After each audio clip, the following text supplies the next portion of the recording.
Hello friends. आज हम देखेंगे सुप्रीम कोर्ट और हाई कोर्ट के बीच में क्या अंतर होता है। यूपी पीएससी जो 2024 में होने वाला है 27 अक्टूबर को, उसके लिए ये स्पेशल सुप्रीम कोर्ट और हाई कोर्ट के लिए मैं वीडियो लेके आया हूँ। इसे देख के आपके सारे डाउट्स दूर हो जाएंगे और वो जो बुक्स में या इंटरनेट पे लंबे लंबी आप आर्टिकल्स पढ़ते हैं उन्हें पढ़ने की कोई ज़रूरत नहीं होगी। तो सबसे पहले हम देखते हैं इसमें क्या अंतर है सुप्रीम कोर्ट और हाई कोर्ट में। इसके इस्टेब्लिशमेंट के बारे में सबसे पहले देखते हैं। तो supreme court was established under article 124 अनुच्छेद 124 के तहत स्थापित हुआ था और हाई कोर्ट अनुच्छेद 214 के तहत स्थापित हुआ था। ठीक है, फ़र्क नहीं है बिल्कुल भी 124 और 214 में, बस एक डिजिट आगे पीछे करोगे तो आपको याद रखने में आसानी होगी, इसलिए मैं ये बता रहा हूँ। ठीक है, supreme court article 124, high court 214। क्षेत्राधिकार देखते हैं दोनों के। सुप्रीम कोर्ट क्या कहता है, original appellate and advisory jurisdiction under article 131, 32, 33, 34 and article 143। यानी अनुच्छेद 131, 132, 133, 134 और 143 के तहत मूल अपीलीय और सलाहकार क्षेत्राधिकार हैं सुप्रीम कोर्ट के। और हाई कोर्ट के original and appellate jurisdiction under article 226 and 227। तो आर्टिकल्स के नंबर याद रखना सिर्फ। ठीक है, पूछा जाएगा प्री में तो आर्टिकल के नंबर्स के थ्रू ही पूछा जाएगा, प्री में तो बहुत ज़्यादा डिटेल में नहीं पूछेगा वो। अब देखते हैं आर्टिकल 226 क्या कहता है।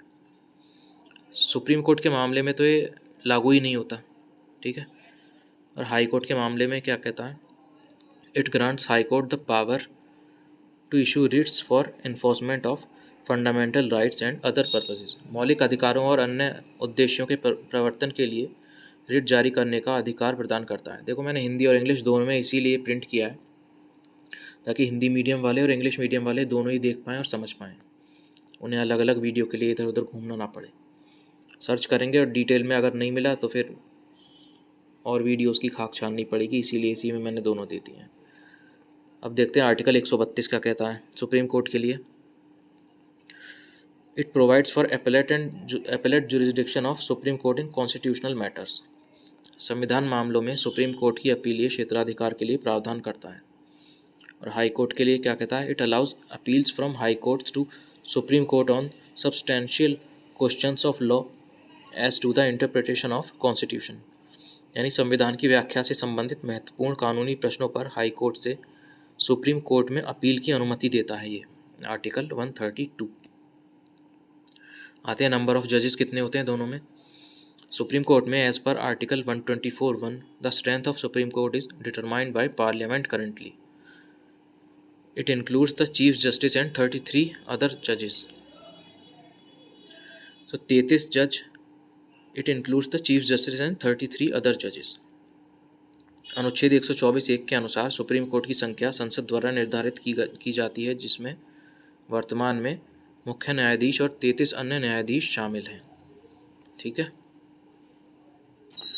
CJI को मिला के 34 जजेस हैं सुप्रीम कोर्ट में। और हाई कोर्ट में देखते हैं, it varies from state to state as determined by president. President निर्धारित करता है कि हाई कोर्ट में कितने जजेस होंगे, उनकी संख्या क्या होगी। आगे बढ़ते हैं, इनकी अपॉइंटमेंट कैसे होती है देख लेते हैं ज़रा। सो इन सुप्रीम कोर्ट जजेस are appointed by president in consultation with CJI and other senior judges of Supreme Court and High Court under Article 124। 124 अनुच्छेद के तहत भारत के मुख्य न्यायाधीश और सुप्रीम कोर्ट और हाई कोर्ट के अन्य वरिष्ठ न्यायाधीशों के परामर्श से राष्ट्रपति द्वारा नियुक्त किए जाते हैं सुप्रीम कोर्ट में।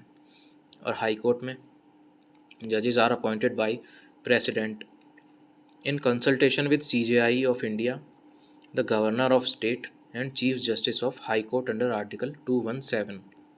आर्टिकल्स के नाम भी याद रखने हैं हमें। सुप्रीम कोर्ट के लिए 124, हाई कोर्ट के लिए 217 अपॉइंटमेंट के लिए। आगे देखते हैं टेन्योर क्या है। सुप्रीम कोर्ट में जजेस hold office until the age of 65 under article 124(2). और हाई कोर्ट में जजेस hold office until the age of 62 under article 217। अनुच्छेद 217 के तहत हाई कोर्ट में न्यायाधीश 62 वर्ष की आयु तक कार्यालय में रहते हैं। रिमूवल कैसे हटाया जा सकता है। जजेस को, सुप्रीम कोर्ट और हाई कोर्ट के जजेस को।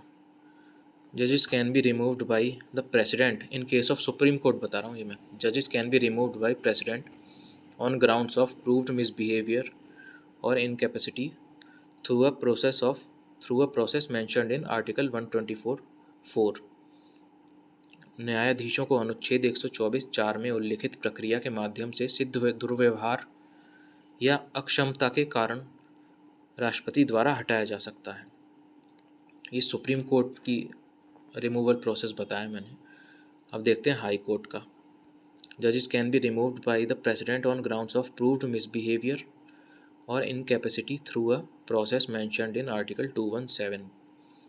न्यायाधीशों को अनुच्छेद 217 में उल्लिखित प्रक्रिया के माध्यम से सिद्ध दुर्व्यवहार या अक्षमता के आधार पर राष्ट्रपति द्वारा हटाया जा सकता है। अब दोनों की जुडिशियल रिव्यू में क्या पावर है एक बार वो देख लेते हैं। सुप्रीम कोर्ट के लिए देखते हैं, it has the ultimate power of judicial review, यानी न्यायिक समीक्षा की अंतिम शक्ति सुप्रीम कोर्ट के पास होती है। जुडिशियल रिव्यू का सबसे अल्टीमेट पावर जो होती है, सबसे बड़ी पावर सुप्रीम कोर्ट के पास होती है।